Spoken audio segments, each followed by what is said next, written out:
Bismillahirrahmanirrahim. Alhamdulillahi rabbil alamin. Wassalatu wassalamu ala sayyidina Muhammad sayyidil mursalin wa ala alihi wa sahbihi ajma'in. Amma ba'du, fala hawla wa la quwata illa billahil aliyyil azim. Ingkang kula mulyakaken para kiai, ibu nyai, para sepuh, ki para bini sepuh. Ingkang kula mulyakaken pemerintah kabupaten, kecamatan, desa, ingkang boten saged kula sebut setunggal-setunggal, baik TNI maupun sipil. Ingkang kula mulyakaken segenap keluarga almarhum almaghfurlah Kiai Haji Jamaluddin Ahmad, khususipun Ibu Nyai Hajah Nikmatul Khairiyah, Kiai Yahya Husnan, Kiai Hashim Yusuf, Kiai Abdul Khalik Hasan, Ibu Nyai Ummu Salamah, Ibu Nyai Basiratul Hidayah, Latifah Hidayati lan Gus Saiful kalih ning Zuroh. Ingkang kula hormati panitia pelaksana sedekah 10 suro, khususipun Bapak Haji Umar Hashim selaku penerus saking abahipun. Kula singkat mawon, wau mun dikei perintah kalih Mbah Munjidah kenerangno soal suro.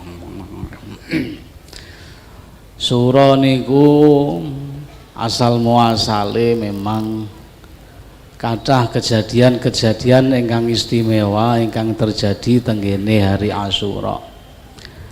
Mulai zaman Nabi Adam, terus zaman Nabi Nuh, Nabi Idris Nabi Idris diangkat teng langit niku nggih dina Asyura. Nabi Nuh sabadane umate niku diparingi bencana kalih Allah nggih punika banjir bandang. Kapale Nabi Nuh niki terapung-apung di atas air selama 150 hari. Terus mendarat dengene Gunung Jud. Mendarat teng Gunung Jud niki tanggal 10 Muharram utawa hari Asyura. Niki kula critakno asal usul. Begitu mendarat, Nabi Nuh niki takok tenggene umate sing melu teng kapal, mergo liyane kan wis mati kabeh. Sing urip kantun teng kapal, ditakoni, kumpulkan sisa-sisa makananmu. Ana sing nggawa beras, ana sing nggawa gandum, ana sing nggawa jagung, ana sing nggawa biji-bijian niku, pokoke sisa-sisa dari 150 hari waktu yang dikonsumsi di kapal niku wau. Terus Nabi Nuh dawuh, wis saiki dimasak, mergo awake dhewe saiki wis diparingi Gusti Allah pertolongan bisa mendarat. Di biji-bijian niku akhirnya dimasak, didadekno siji terus dadi bubur. Niku terus saiki dadi bubur suro. Pun ngerti iki? Nah, ngoten lho ceritane. Mboten klenik niku. Jadi begitu mendarat, sisa-sisa makanan itu ben cukup, didadekno siji, diudek, dicampur, Terus akhirnya didum tenggene wong-wong sing tersisa di dunia itu. Niku terus akhirnya untuk mengenangnya tradisi bubur suro niku saking Nabi Nuh alaihi salam. Kula mboten ngarang wonten kitab Nihayatuz Zain halaman 156. Nek pingin semerap kitabe payah ya sing gadah niku. Nggih. Niku salah satu cerita. Nggih. Wonten malih Nabi Sulaiman kerajaane dibalekno Gusti Allah niku nggih dina Asyura. Ceritane Nabi Sulaiman niku nate merangi seorang raja. Tak cerita-cerita mawon nggih. Merangi seorang raja. Rajane kalah terus dipateni kalih Nabi Sulaiman. Otomatis nek hukum perang zaman biyen niku ya sing kalah sapa sing dadi keluargane dan lain sebagainya diperbudak. Hartanya semuanya dirampas. Nah, termasuk raja niki duwe anak perempuan. Raja sing ditaklukkan Nabi Sulaiman sing dipateni niku duwe anak wedok. Anak wedoke diboyong kali Nabi Sulaiman dirabi. Bojone Nabi Sulaiman niku 900, Pak. Niku nek gilir berarti 3 tahun pisan. Niku nek sedinoan niku. Nek 2 dinoan berarti 6 tahun pisan. Nah, nggih niku zaman Nabi Sulaiman saniki pun ditiru. Nah, anake raja niku sing didadekno bojone Nabi Sulaiman dikai istana dhewe. Dikai omah dhewe. Tapi bendina niku nangis ae. Sampai akhirnya ngerayu tenggene Nabi Sulaiman supaya ngizinno jin. Nabi Sulaiman niku kan mboten hanya rajane menungso. Ya rajane jin, ya rajane angin, ya rajane kewan, mergo kabeh tunduk di bawah Nabi Sulaiman. Tidak ada kekuasaan melebihi kekuasaan Nabi Sulaiman sampai besok akhir zaman gak ono. Mergo semua tunduk di bawah perintah Nabi Sulaiman. Hewan di laut tunduk, hewan di darat tunduk, hewan di udara tunduk, jin tunduk. Dan Nabi Sulaiman menguasai semua bahasa itu. Makanya gak ono sing kekuasaannya melebihi Nabi Sulaiman. Mergo niku dungane Nabi Sulaiman dhewe. Gusti jenengan paringi kula kekuasaan sing boten jenengan paringi sinten mawon tiang-tiang sakderenge kula lan sak sampune kula. Dijabahi Allah. Ndak ada penguasa seberkuasa Nabi Sulaiman.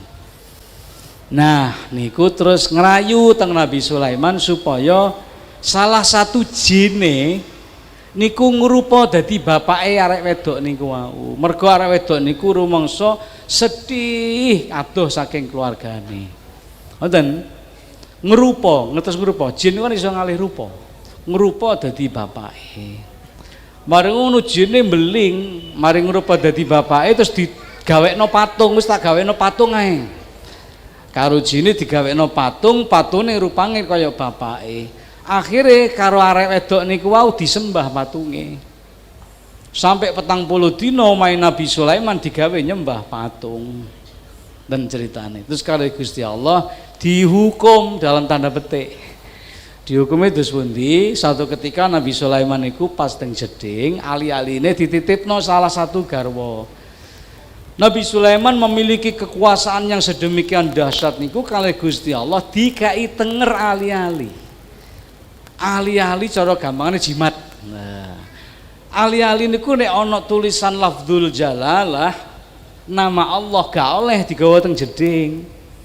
Jenengan duwe ali-ali kok sakti ana tulisane Allah atau Muhammad gak oleh digawa teng jeding.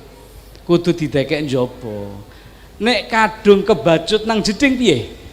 Wis kadung ndoprok, lho ali-aliku gurung tak copot, dimut. Aja dilek Nabi. Dimut niku carane. Lho Nabi Sulaiman ali-aline dititipno salah sijine bojone. Manten niku ana setan ngrupa dadi Nabi Sulaiman njaluk ali-aline teng bojone. Diwehno wong ngrupa dadi Nabi Sulaiman. Marungu digawe karo setan iki. Terus Nabi Sulaiman metu teko jeding takok, "Endi ali-aliku?" Lho pun dibutuh Nabi Sulaiman. Tibae setan sing ngrupa Nabi Sulaiman. Wis mantun niku Nabi Sulaiman gak diakoni dadi raja, mergo ene ali-aline. Endi tengere gak ono. Cap kekuasaane gak ono. Akhirnya Nabi Sulaiman diusir. Diusir. Nah, terus sing berkuasa genti jin sing ngrupa Nabi Sulaiman sing nggawa ali-aline Nabi Sulaiman. Lah krana dadi raja otomatis raja niki selalu memberi keputusan hukum terhadap masyarakat. Tapi rakyate suwi-suwi gumun, kok aneh-aneh hukume. Kok aneh-aneh gak padha karo sing biyen. Akhirnya rakyat sadar bahwa ini Sulaiman palsu. Akhirnya diusir pisan, kerajaan kosong. Lejine muangkel diusir, ali-aline dibuat teng laut terus dimplok iwak. Terus Nabi Sulaiman buruh nanggone nelayan, melok kerja teng nelayan betete iwak. Terus akhirnya pas betete iwak niku ali-aline ketemu terus digawe. Terus Nabi Sulaiman balik malih teng kerajaane. Niki dina Asyura. Ngoten lho. Nek kula critakno kabeh kakean mangke wis iku tok ae. Iku tok ae. Soal fadilah sak niki, fadilah. Wau Mbah Nyai Mujidah nggih cerita kehebatan fadilai bulan Asyura digawe sedekah.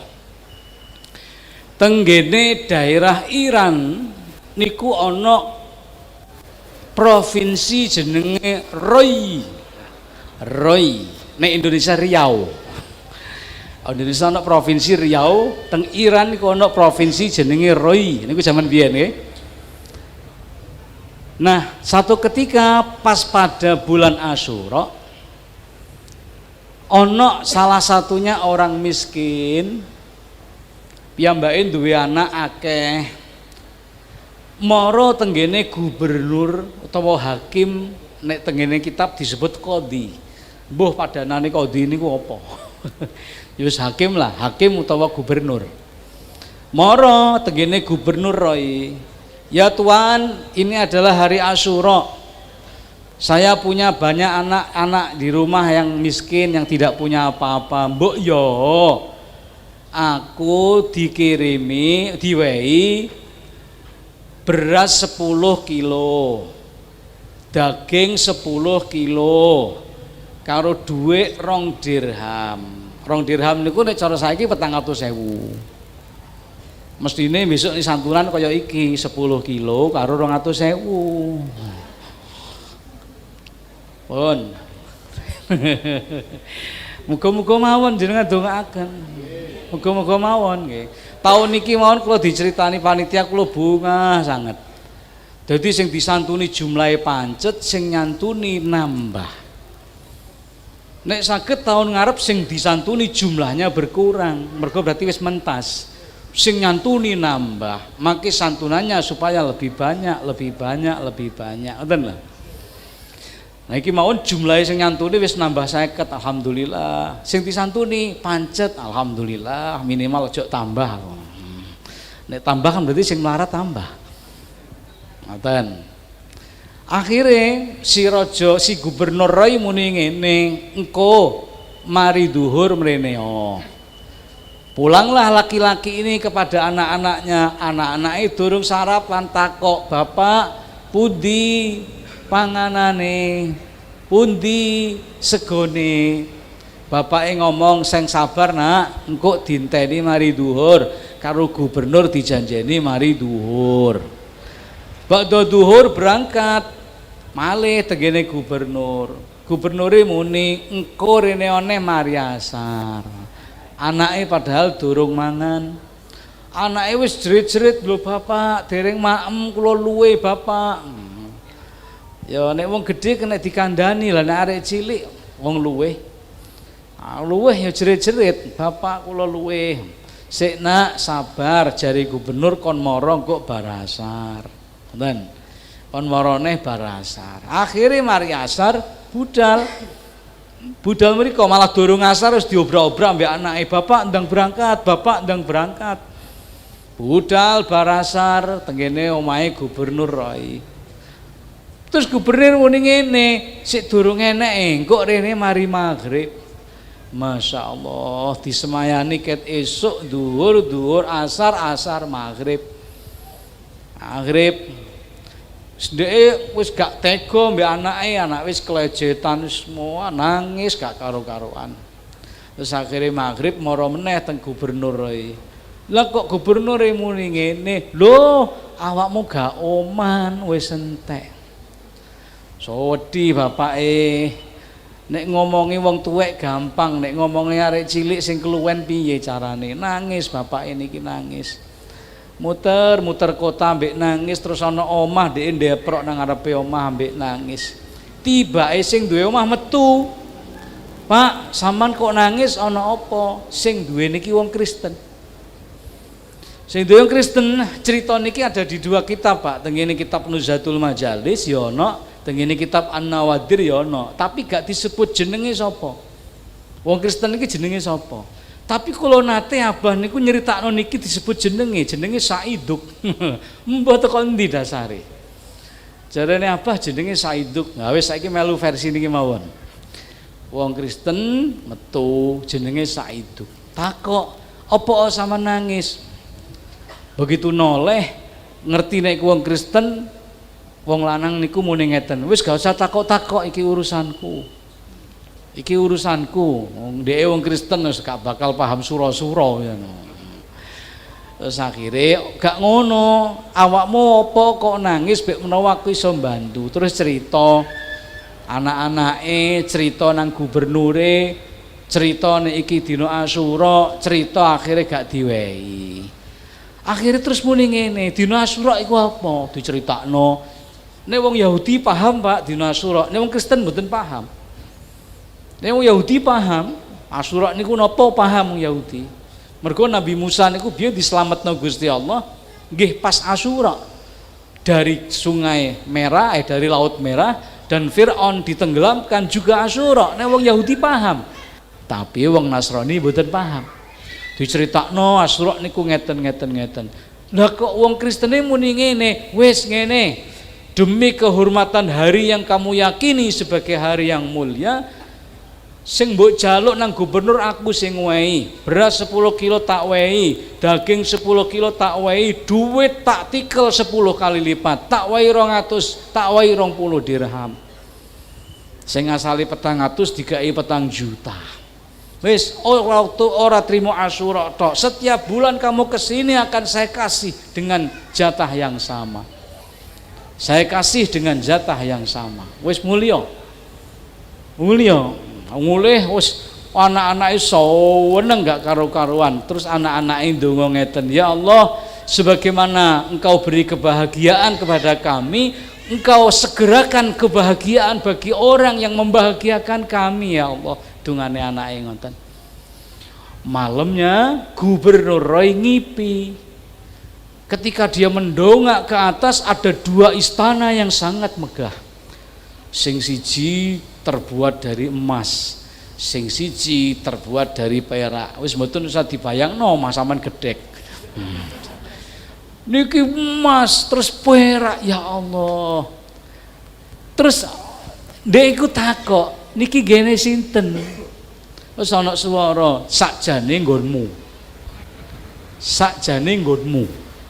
Umpama awakmu mau gelem ngowahi wong fakir sing anake keluwen. Tapi saiki dadi nggone wong Nasrani. Jenenge Saiduk." Wah, esuk-esuk tangi langsung digoleki endi Saiduk. Nang jenenge gubernur data ana, goleki ketemu, parani Saiduk. "Ana apa gubernur sampean kok mara mriki?" "Aku takok, mambengi awakmu amal apa?" "Mboten napa-napa nggih, tiyang sing sampean tolak niku akhire kula wehi." Wong Kristen ini penasaran terus takok, "Lho sampean kok takok-takok? Kok takok-takok? Apa kok ngerti nek aku amal niku lho apa?" Terus cerita, "Aku ngipi. Ana istana loro jarine mestine wekku gara-gara aku gak ngowahi wong pas dina Asyura, sing ngowahi awakmu diwehno awakmu.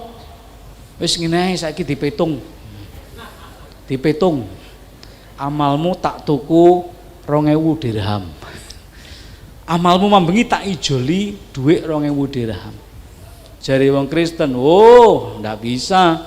Jangankan 2000 dirham, kamu datangkan bumi penuh dengan emas, saya nggak mau menukar itu. Pegang tanganku ya qadi, asyhadu an la ilaha illallah wa asyhadu anna muhammadar rasulullah. Wong Nasrani mlebu Islam gara-gara sedekah. Gara-gara sedekah pas 10 surah. Nah, para bapak, akhirnya dalam kitab Nuzatul Mazahib diceritakan orang Nasrani ini akhirnya terus istiqomah dalam keislamannya, meninggal dalam keadaan beriman kepada Allah Subhanahu wa taala.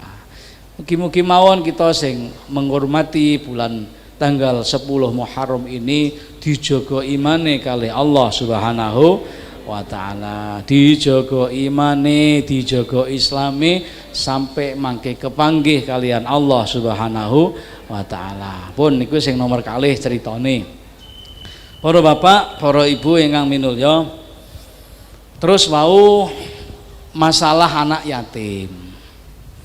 Anak yatim diantara sing disantuni teng mriki niku anak yatim. Keng napa sih awake umat Kanjeng Nabi niku kon apa jenenge nggatekno karo bocah yatim. Mergo Kanjeng Nabi dhewe niku seneng diceluk arek yatim. Tur Kanjeng Nabi dhewe ya yatim. Nek Gusti Allah takon tenggene Nabi Ibrahim, Ibrahim man anta? Ibrahim kowe sapa? Nek ditakoki ngeten kan bingung, Pak. Wong jenenge wis disebut. Nek jenenge durung disebut ya kare jawab, kula Ibrahim. Kowe sapa? Aku Ibrahim. Lah iki ora, Gusti Allah wis dawuh, Ibrahim awakmu sapa? Piye jawabe? Ya akhirnya Nabi Ibrahim jawab julukannya Anal Khalil. Kula kekasih Allah. Ibrahim niku julukane Khalilullah. Nabi Musa niku nek didangu Gusti Allah, ya Musa man anta? Kowe sapa? Nabi Musa jawab, Anal Kalim. Aku wong sing diajak, sing didhawuhi langsung karo Allah. Tengene Gunung Tursina. Niku Nabi Musa alaihi salam. Nabi Isa niku nek ditakoki Gusti Allah, ya Isa man anta? Isa kowe sapa? Nabi Isa jawab, ana ruh. Kula niku sing ruhnya langsung ditiupkan oleh Allah Subhanahu wa taala. Makanya julukane Ruhullah. Ngoten. Lah barang Kanjeng Nabi ditakoki, ya Muhammad man anta? Jawabe piye? Anal yatim. Begitu bangganya Kanjeng Nabi menjadi bocah yatim. Anal yatim. Aku iki bocah yatim. Makanya Kanjeng Nabi niku bagaimana begitu sangat menyayangi terhadap anak-anak yatim. Mergo Nabi sendiri adalah anak yatim. Anak yatim niku kathah nggih orang-orang besar niku sing sakjane berasal dari anak yatim. Gus Dur niku nggih anak yatim. Ditinggal Kiai Wahid Hasyim, Gus Dur niku masih anak-anak. Masih anak-anak, masih SD. Akhirnya dadi wong gede sampai dadi presiden. Mboten sedidik cerita orang-orang besar itu berangkat dari anak yatim. Mila Kanjeng Nabi niku menghimbau kepada umatnya untuk begitu sayang terhadap anak-anak yatim. Ngoten lho, sayang terhadap anak yatim.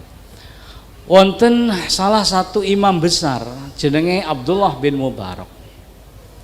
Suatu ketika Abdullah bin Mubarak niki haji, melakukan perjalanan haji naik keledai, numpak himar, naik keledai.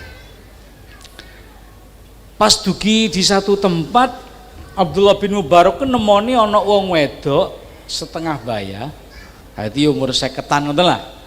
Niku mengais-ngais tenggene tempat sampah, mbeteti bebek. Mbeteti bebek. Langsung Abdullah bin Mubarak nyedek, "Mbok, iki bebek iki batang apa-apa?" Wong wedok jawab, "Wis sampean gak usah takok-takok, iki urusanku." "Ora, aku takok iki batang ta apa?" "Yo batang, katil apa awakmu?" "Aku duwe anak yatim nang omah durung mangan pirang-pirang dina." "Yo iso aku mangan iki yo tak pangan." Para bapak, kalau tak menggok titik nggih. Barang haram iku ana perkara loro. Ana sing haram krana zate haram, ana sing haram krana prosese haram. Nek sing haram krana zate haram dalam kondisi tertentu bisa jadi halal. Contoh niki batang.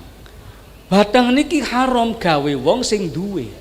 Tapi bagi wong sing kepepet gak duwe apa-apa halal niki. Halal. Satu ketika nonton salah satu sahabat itu ngambu bau masakan yang sangat lezat. Akhirnya diturut ambune, ternyata ada seorang wanita yang masak. Ditakoni, masakan sampean kok enak, bolehkah saya membelinya? Jari wong wedok niku, nyuwun sewu Pak, nek gawe kula halal gawe jenengan haram. Nek gawe kula halal gawe jenengan haram. Lah kok ngoten? Sebab kula niku duwe anak yatim dereng mangan pirang-pirang dina, pas kula mlaku ana cempe mati, kula gawa mulih kula masak. Nggih niki masakan kula. Niku jenenge perkara niku sing haram krana zate dalam keadaan terpaksa hukumnya menjadi halal. Contoh kula takok, minuman keras halal napa mboten? Halal napa haram? Oh, dalam satu ketika ana wong keleleken isine salah. Ngene-ngene wis ati. Lah kan butuh napa niki? Butuh ngombe. Sing ditokno minuman keras gak enek liyane. Diombe napa mboten?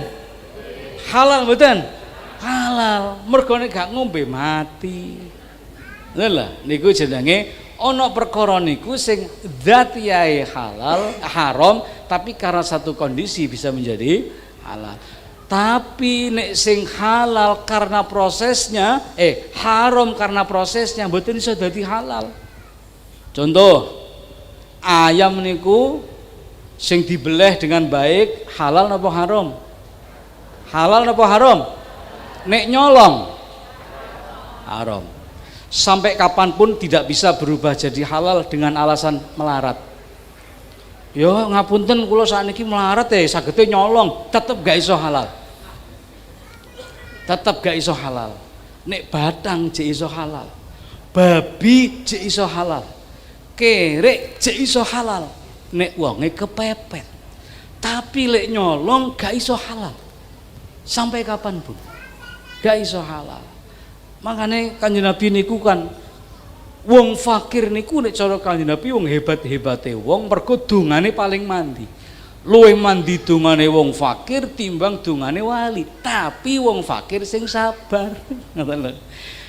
Wong fakir sing sabar niku kudu pundi? Mas yo fakir, perintahe Gusti Allah gak ana sing ditinggal. Salat yo tetep salat. Poso ya tetep poso, sing haram ya tetep ditinggal. Niki jenenge wong fakir sing sabar. Wong fakir sing sabar ngeten niki sampean goleki Pak, dungane mandi. Wong fakir sing sabar ngeten iki dongane mandi, mustajabah. Dadi wong fakir iku ana yonine, yonine apa sabar. Nek wong fakir duwe yoni sabar, derajate dhuwur. Ngoten lho. Gusti Allah Kanjeng Nabi nerangno ana wong papat iki nek duwe yoni derajate dhuwur. Siji pemerintah sing adil, dhuwur derajate.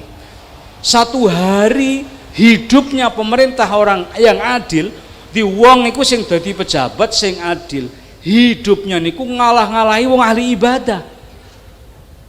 Ngalah-ngalahi wong ahli ibadah. Siji, nomor loro, ulama sing gelem ngaji, nyebarno ilmune secara ikhlas gak krana golek materi. Niki nomor telu, wong sugih sing gelem sedekah gak ngundat-ngundat. Sing nomor papat, wong melarat sing sabar sing gelem ndonga. Iki papat iki yonine hebat-hebat kabeh, derajate dhuwur kabeh, tapi ana syarate kabeh. Wong sugih loman gak undat-undat, pejabat adil, ulama nyebarno ilmu ikhlas, wong fakir sabar terus gelem do. Awake dhewe niku butuh dongane wong fakir.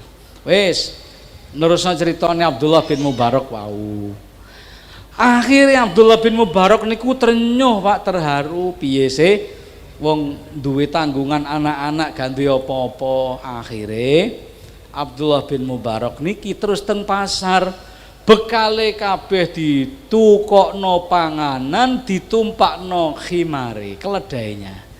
Terus takok-takok ana wong wedok sifate ngene-ngene, rupane ngene-ngene, omahe ndi terus diduduhi. Omahe mriko, Pak. Akhirnya Abdullah bin Mubarak nuntun khimare sak isine. Mergo kan sangune kabeh wis ditukokno panganan, ditumpakno khimar. Akhirnya petuk nanggone omahe rondo niku wau sing duwe anak yatim. Terus muni ngene, Mbok, kabeh khimar sak sing ditumpakno sampan pek kabeh iki gawe anak-anak sampean. Akhirnya Abdul Mubarak gak sida haji. Mergo sangune dintekno gawe wong gawe anak-anak yatim gak sida haji. Tapi kate mulih gak penak. Wong pamit haji kok mulih dhisik. Akhire kemah ngenteni mari hajian kok mulih-mulih bareng wong hajian. Begitu mulih bareng wong hajian karo wong kampung disambut sing sowan akeh, sing napa jenenge? Sing hormat haji akeh, sing njaluk donga akeh, kabeh njaluk didongakno. Terus Abdul baru muni ngene, lho aku lho gak haji kok mbok jaluki donga. Aku gak haji, terus ana tanggane, terus sinten? Wong kula sai sareng kali jenengan. Lah terus sinten? Wong jenengan tawaf kula gandeng. Sing siji ngomong, lah terus sinten? Wong jenengan pas waktu teng Arafah njaluk banyu kula sing njupukno banyu. Kok terus sing mboten haji to? Akhire bengine Abdullah bin Mubarak niku oleh alamat. Abdullah bin Mubarak, memang awakmu gak haji, tapi mergo awakmu hormat nang bocah yatim, akhire malaikat-malaikat ganti awakmu haji. Awakmu tawaf, sing nawafno iku malaikat ngrupa dadi awakmu. Awakmu haji, awakmu balang jumrah, sing balang jumrah iku malaikat ngrupa dadi awakmu. Awakmu nang Arafah iku ya malaikat ngrupa dadi awakmu. Cara ranking hajimu iki sing paling mabrur, mengko sing budalno malaikat. Tentu. Kaya ngoten niku napa jenenge fadilahe wong sayang tengene bocah yatim. Para bapak pun mboten sadowo-dowo, kula au dikode aja suwe-suwe jarene. Sing penting niku berhasil duduk omongane. Ngoten mawon, mugi-mugi mawon taun ngajeng sing disantuni tambah titik. Jumlahe tambah akeh. Sing nyantuni muga-muga tambah akeh. Syukur-syukur nek diantara sing nyantuni niki gelem menjadikan anak asuh anak yatim sebagai bimbingannya, sebagai apa jenenge? Sebagai momongane. Mergo napa? Kanjeng Nabi dawuh, ana wa kafilul yatim kahataini fil jannah. Aku ambek wong sing ngomong bocah yatim besok nang akhirat dempet ngene, dempet. Cuman nggih bener terus Mbah Munjidah wau. Nek ana arek yatim dikumpulno terus diingoni kabeh ya gak kuat. Gak usah ado-ado dalam lingkungan keluarga kita. Apa ponakane dhewe, apa misanane dhewe dientas pendidikannya. Satu saja. Lah kalau masing-masing satu orang kaya ngangkat satu kan banyak yang terangkat. Ngoten carane. Nek keluargane kene gak ono delok tanggane. Gak usah kabeh, nek kabeh malah didik-didik. Ngeten iki setiap tahun tetep. Tapi kan dus pundi sakwise surah. Sakwise surah dus pundi. Nek perlu diantara keluargane dhewe dilirik sapa sih sing ana sing yatim, apa ana ponakanku sing yatim, apa ana misananku sing yatim, diparani, wis anakmu sekolahe aku sing nanggung. Mergo supaya gak dadi yatim. Ngeten lho. Dawe Sayyidina Ali kalih dawe Imam Syafi'i, wong yatim iku dudu wong sing tanpa bapak, tanpa ibu. Wong yatim yang sesungguhnya itu wong tidak ada adab, tidak ada ilmu. Ojo sampai sing karo Gusti Allah didadekno yatim secara biologis menjadi yatim secara rohani. Dientas adabnya, dientas pendidikannya. Tidak perlu mengumpulkan anak-anak yatim, cukup orang yang terdekat ngangkat satu, yang terdekat ngangkat satu, yang terdekat ngangkat satu. Nanti banyak yang terangkat. Dan mboten usah disebar-sebar, no kan sing ngerti mah ibu etok. Niku sedaqatus sirri tudfi'u ghadabar rabbi. Pun ngoten mawon, mugi-mugi wonten manfaate. Nyuwun ngapunten mbok pilih wonten kalepatan anggen kula matur. Wallahul muwaffiq ila aqwamit thoriq. Wassalamualaikum warahmatullahi wabarakatuh.